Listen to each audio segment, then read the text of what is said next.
दोस्तों, गन्ना बुवाई से पहले हमें कुछ 5 प्रमुख ऐसे कार्य करने चाहिए जिससे हमारा जो गन्ने का जो जमाव ज़्यादा है वो पूरा सुरक्षित रहे और सभी प्रकार की बीमारियों से दूर रहे। कुल मिलाकर हमें ज़्यादा उत्पादन मिले। आज इसी पर बात करेंगे कि ऐसे हमें कौन कौन से कार्य पहले से ही कर लेने चाहिए जिससे हमारा जो गन्ने का जमाव हो वो ज़्यादा हो और उत्पादन हमें ज़्यादा मिले।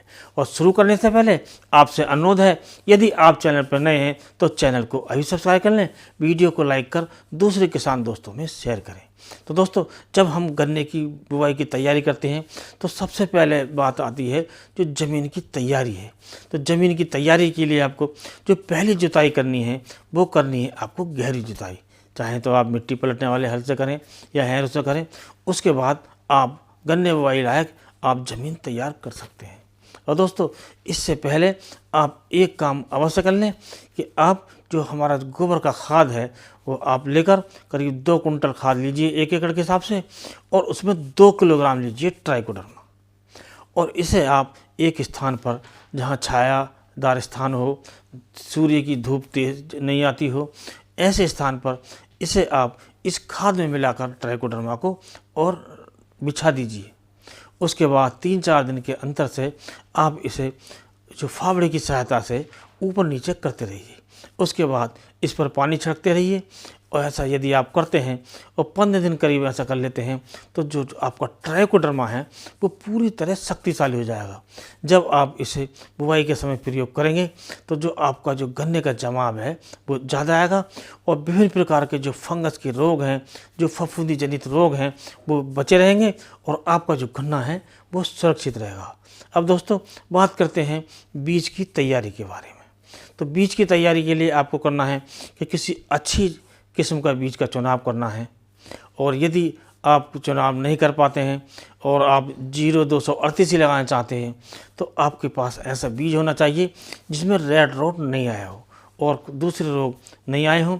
तो ऐसा बीज आप लीजिए, चाहे अपने खेत से ले सकते हैं या किसी पड़ोसी से ले सकते हैं या किसी मिलने जुलने वाले आप रिश्तेदार से भी ले सकते हैं।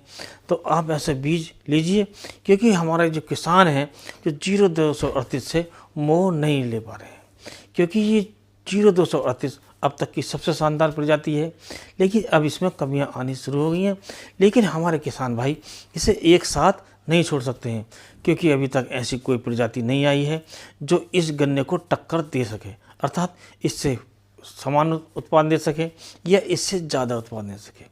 और यदि आपके खेत में ये रेड रोट आ गया है तो आप इस प्रजाति का चुनाव नहीं करें, क्योंकि दोस्तों किसी किसी क्षेत्र में रेड रोट बहुत आने लगा है 0238 में, तो उससे आप बचाव रखें।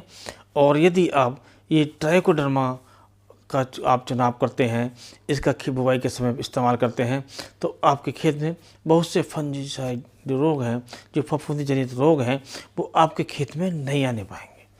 अब दोस्तों, जो चौथा जो कार्य आपको करना है वो करना है जो आप गन्ने की जो बुवाई करते हैं उस समय कौन सा कीटनाशक प्रयोग करते हैं, तो उसका भी आप ध्यान रखें। पहले से आप इसे खरीद कर रख लें और इसे जो चुनाव है इस प्रकार करें कि इसमें एक कीटनाशक हो और एक फंजीसाइड हो। तो दोस्तों, इसके लिए आपको लेना है फिप्रोनिल 5% SC 500 ml प्रति एकड़ के हिसाब से लेकर आप इसका इस्तेमाल कर सकते हैं। और इसके साथ थाइमेथोक्सोम 25% WG इसका आप प्रयोग सकते हैं। इसका जो प्रयोग है आपको इसका भी 500 ग्राम प्रति एकड़ के हिसाब से लेना है। और इसे आपको जो बालू होता है बारीक या मिट्टी होती है सूखी बारीक, उसमें मिलाकर आप प्रयोग कर सकते हैं। इसके पहले आप इन दोनों को आप 2 लीटर पानी में घोलकर एक गाढ़ा घोल बना लें और उस घोल को मिट्टी या जो बालू है उसमें मिला दीजिए। और इस बालू का जो मिश्रण तैयार होगा, इसे जो आप खाद प्रयोग करेंगे तो इसे भी आप प्रयोग कर लीजिए, तो कि इससे जो होगा वो एक समान पूरे खेत में जाएगा और आपको पूरा फ़ायदा मिलेगा। अब दोस्तों, बात करते हैं जो 5वां कार्य है। तो 5वां कार्य के लिए आपको जो फर्टिलाइजर्स प्रयोग करने हैं उनका चुनाव भी आपको ठीक से करना है। इसके लिए कुछ किसान भाई DAP का प्रयोग करते हैं, कुछ किसान भाई NPK 12-32-16 का प्रयोग करते हैं।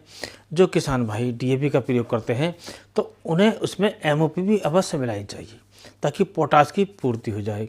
और कुछ किसान भाई 12-32-16 की जगह जो आता है यूरिया और सिंगल सुपर फास्फेट और MOP पोटास, इनका मिक्सचर बनाकर ही प्रयोग कर सकते हैं। तो आपको इस बात का ध्यान रखें कि जो नाइट्रोजन, फास्फोरस और पोटास, इसका जो सही मात्रा है आपको अपने खेत में प्रयोग करनी चाहिए। वैसे तो इसकी जो सही मात्रा मालूम पड़ती है वो होती है सॉइल टेस्ट से, अर्थात मिट्टी की जांच कराने से। तो मिट्टी की जांच भी आपको करा लेनी चाहिए, क्योंकि अभी समय है 15-20 दिन में आपकी ये मिट्टी की जांच हो जाती है। तो सबसे अच्छा यही है कि आप मिट्टी की जांच करा लें, उसी के अनुसार आप खाद का प्रयोग करें।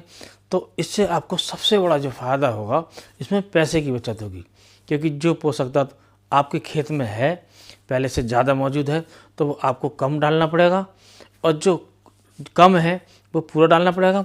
तो इससे जो आपके पैसे की बचत होगी। तो दोस्तों, इस प्रकार आप इन 5 कार्यों को कर आप गन्ने की बुवाई करते हैं तो आपको ज़्यादा उपज मिलेगी और पैसे भी कम खर्च होंगे, अर्थात जो आपका मुनाफा है वो भी बढ़ जाएगा। तो दोस्तों, आज के वीडियो में इतना ही। अगले वीडियो में नए टॉपिक के साथ फिर मिलते हैं। तब तक के लिए नमस्कार।